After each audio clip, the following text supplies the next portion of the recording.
Be frank, बहुत easy है।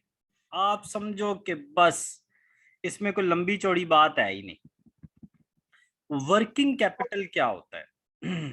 Working capital बेटे होता है जब हम करंट एसेट्स में से करंट लायबिलिटीज को माइनस करते हैं तो वर्किंग कैपिटल निकल आता है। Okay sir. बेटे जरा दोनों लफ्जों पे गौर तो करो। वर्किंग कैपिटल सर, वर्किंग का मतलब जिसपे हम, जो हमें काम करने के लिए कैपिटल पैसा, तो सर बिजनेस को वर्किंग करने के लिए जो पैसा चाहिए होता है वो वर्किंग कैपिटल होता है। बेटे कोई एग्जांपल तो दो मुझे। आप कोई फैक्ट्री लगा लो अपने ज़हन में हाइपोथेटिकली। कौन सी फैक्ट्री लगानी है? टेक्सटाइल। टेक्सटाइल लग गई। बेटे टेक्सटाइल वालों ने कुछ सेल्स करनी है और कुछ परचेजेस करनी है, उसके लिए क्या चाहिए होगा? Raw material. नहीं बेटा, सेल्स और परचेजेस के लिए उन्हें पैसा चाहिए होगा। क्या चाहिए होगा? यस सर, कैपिटल चाहिए। कैप। तो वो कैपिटल जो होगा उसकी वजह से करंट एसेट्स और करंट लायबिलिटीज जनरेट होंगी। करंट एसेट्स यस में सर। से करंट लायबिलिटीज को माइनस करेंगे, परचेजेस की वजह से करंट लायबिलिटीज और सेल की वजह से करंट एसेट्स, दोनों का difference yes sir. Working capital होगा। ठीक हो गया ओके सर। बेटा? अब बेटे कहता है कि एग्रेसिव अप्रोच क्या है। एग्रेसिव अप्रोच क्या करती है? ट्राई करती है प्रॉफिट मैक्सिमाइजेशन को और ट्राई करती है कॉस्ट मिनिमाइजेशन को। कॉस्ट मिनिमम होगी तो प्रॉफिट ऑटो हो जाएगा। Some part of the permanent aggressive में होता क्या है कि जो आपके परमानेंट रिक्वायरमेंट ऑफ कैपिटल है ना, वो बेटे हम मीट करते हैं शॉर्ट टर्म फाइनेंसिंग से। ये क्या है बेटे? परमानेंट परमानेंट वर्किंग कैपिटल होता क्या है सर? वो वर्किंग कैपिटल जो हमें डेली चाहिए ही चाहिए बेटे, उसके बगैर हमारा काम ही नहीं चलता। ठीक है? Yes sir. अगर उसके बगैर हमारा काम नहीं चलता तो हम उसकी फाइनेंसिंग क्या ले लें? शॉर्ट की बजाय क्या ले लें? लॉन्ग टर्म ले लें बेटे। हर वक्त जो चाहिए, हर वक्त जो चाहिए लॉन्ग टर्म लोन ले लें। क्या रोज रोज लेते रहेंगे short term loan? Short term loan होता है जो नॉर्मली 1 साल से कम का लोन होता है। तो यस सर। रोज रोज ये, लेकिन एग्रेसिव में हम क्या करते हैं कि हम इतने एग्रेसिव हुए होते हैं कि वो जो परमानेंट वर्किंग कैपिटल होता है उसको भी शॉर्ट टर्म फाइनेंसिंग से पूरा करने की कोशिश करते हैं। हम क्या करने की कोशिश करते हैं? जो हमारा परमानेंट कैपिटल होता है हम उसको भी शॉर्ट टर्म लोन्स लेके पूरा करने की कोशिश करते हैं। हम इतने एग्रेसिव हुए होते हैं। इसको कहते हैं aggressive approach, right? Yes sir.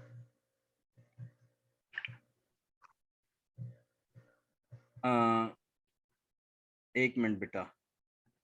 Okay sir.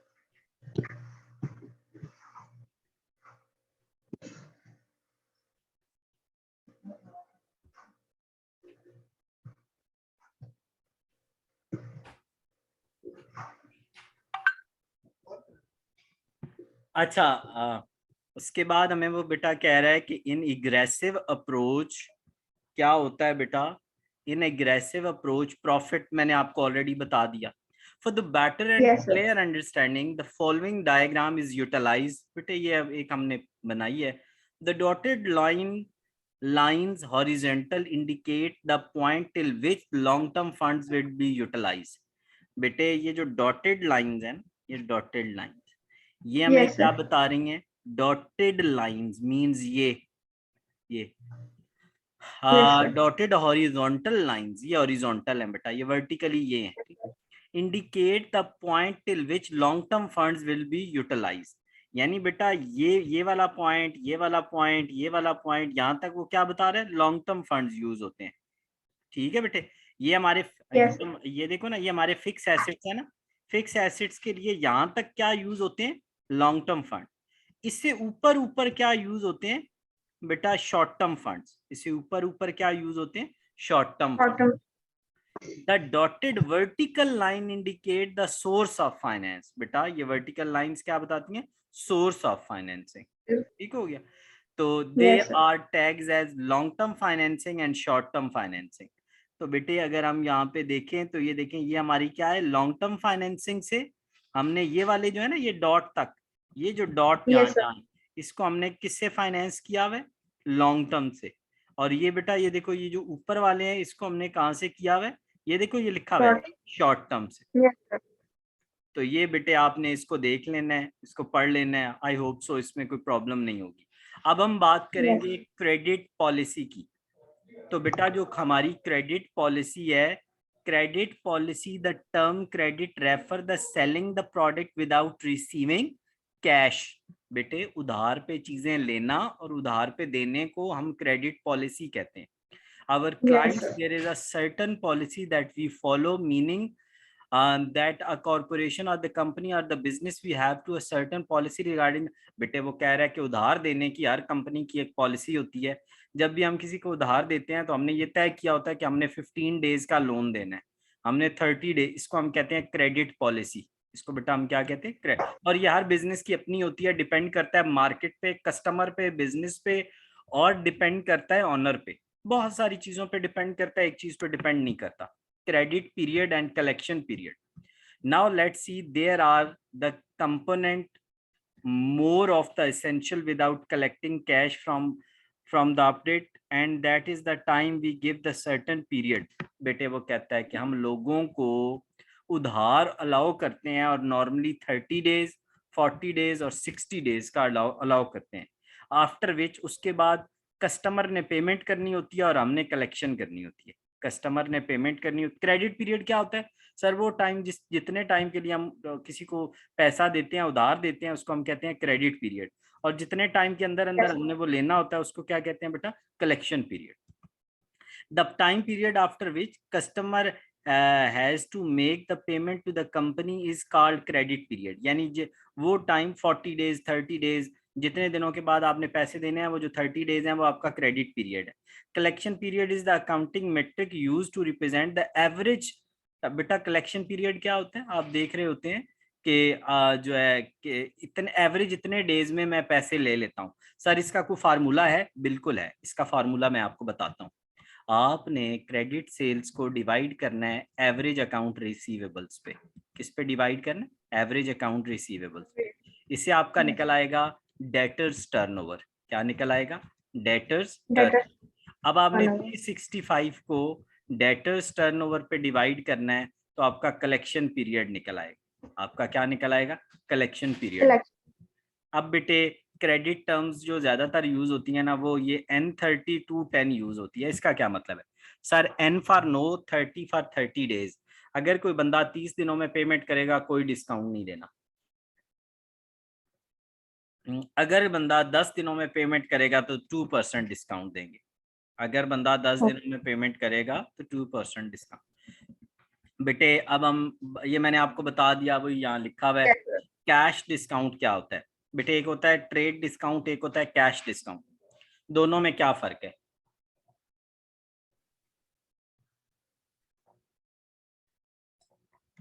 बेटे एक डिस्काउंट होता है, सुनो, सेल के वक्त देना, एक होता है कलेक्शन के वक्त देना। दोनों में रिमशा पुत्र क्या फर्क है? सर मैंने आपको टारगेट दिया, आज आपने 100 टेक्सटाइल के कोई भी बैग्स बेचने हैं। बेटे कपड़े के बैग नहीं होते, बैग मतलब वो जिसके अंदर कपड़ा पैक होता है, तो वो आपने 100 बैग्स बेचने हैं। बेच लोगे? सर मुश्किल है, इतने मैं कहाँ से बेचूं? मैंने आपको कहा कस्टमर जहाँ पे अगर कोई डिस्काउंट मांगे तो 5% डिस्काउंट दे देना और बेचने लाजमी है। आपने कहा ठीक है मैं बेच लूंगी। तो बेटे जब आप सेल करने लगे हो उस टाइम कस्टमर को जो डिस्काउंट दोगे उसको कहते हैं ट्रेड डिस्काउंट। उसको क्या कहते हैं? Trade discount. ये क्यों दिया डिस्काउंट? सर सेल बढ़ाने के लिए। वो डिस्काउंट जो सेल बढ़ाने के लिए ऑन स्पॉट देते हैं ना, उसको कहते हैं ट्रेड। बंदे ने कहा मैं 100 बैग लेता हूँ, 5% डिस्काउंट भी लेता हूँ, 30 दिन बाद पेमेंट करूंगा। ठीक हो गया बेटे? 30 डेज बाद आपने कहा ले जाओ ले जाओ, वो लेके चला गया। आपको 10 दिन बाद पैसे जरूरत है, आपने उसे फोन किया, उसे कहा 5% और डिस्काउंट ले लो, मेहरबानी करो पैसे दे जाओ, माल लेना है। उसको कहते हैं कैश डिस्काउंट। वो डिस्काउंट बेटा वो डिस्काउंट जो इसलिए दिया जाता है ताकि पेमेंट टाइम पे कलेक्ट हो जाए। ये देखो बेटा लिखा हुआ है, ये लफ्ज लिखा हुआ है Yes, टाइम। sir. टाइम पर कलेक्शन के लिए जो डिस्काउंट हम देते हैं उसको हम कहते हैं cash discount. Maximum amount of credit, maximum amount of credit that given to customer is the part of the credit policy. ठीक है बेटा, क्रेडिबिलिटी क्या होती है? किसी बंदे की रेप्यूटेशन, एक बंदा ते बंदा वापस ही नहीं करता पैसे, so that reputation is a bad reputation, and in case of the bad reputation no one is willing to give you the credit. So how you would manage? जब आप किसी बैंक के पास जाएंगे, किसी फाइनेंशियल इंस्टीट्यूशन के पास जाएंगे, how could you manage? तो वो बेटे प्रॉब्लम्स है, नहीं हो सकती चीजें इस तरह, राइट? तो उसमें क्या क्या चीज आती है? Credit worthiness, credit rating. अच्छा, क्रेडिट रेटिंग देने के लिए ना पाकिस्तान के अंदर मुख्तलिफ ऑर्गेनाइजेशन हैं। उन ऑर्गेनाइजेशन में एक ऑर्गेनाइजेशन का नाम है मूडीज, एक का नाम है पैक्रा और एक का नाम है स्टैंडर्ड एंड पुअर। ठीक है बेटा, ये ऑर्गेनाइजेशन Yes, sir. के नाम है, राइट? अब हम आगे मूव करते हैं, बहुत आसान काम है, इन्वेस्टमेंट ग्रेड्स एंड जंक्स। अच्छा बेटे, अब यहाँ पे सीन ये है कि ये इतनी चीजें आसान है ना, ठीक है? इसको आपने ना एक दफा इन्वेस्टमेंट ग्रेड और जंक्स को खुद से पढ़ना है, ठीक है? मुझे बताना है। Okay, sir. फिक्स और वेरिएबल कॉस्ट आप जानते हैं बेटा, जो प्रोडक्शन के साथ चेंज नहीं होती वो फिक्स होती है, और जो प्रोडक्शन के साथ चेंज होती है वो क्या होती है? वेरिएबल होती है। Variant. फिक्स रेंट वगैरह होता है, सैलरियां होती हैं, और वेरिएबल बेटा जो आपकी प्रोडक्शन कॉस्ट होती है बेटे। Yes. अब यहाँ से ना हमारा एक बड़ा इंटरेस्टिंग टॉपिक स्टार्ट होता है जिसको हम कहते हैं प्रॉफिटेबिलिटी, या उसको कहते हैं बेटा contribution margin. So I wish के हम बेटे इसको ना कल से स्टार्ट करें, ठीक है? Yes, sir. रिमशा बेटा, लास्ट लेक्चर को भी करना है और अब इसको भी फिक्स और वेरिएबल कॉस्ट तक आपने मुझे करके देना है, ठीक है सर। ठीक है? चलो बेटा, तो कल ऑफ है? नहीं पढ़ लेंगे बेटे, अब दिन थोड़े हैं ना हमारे पास। Okay sir.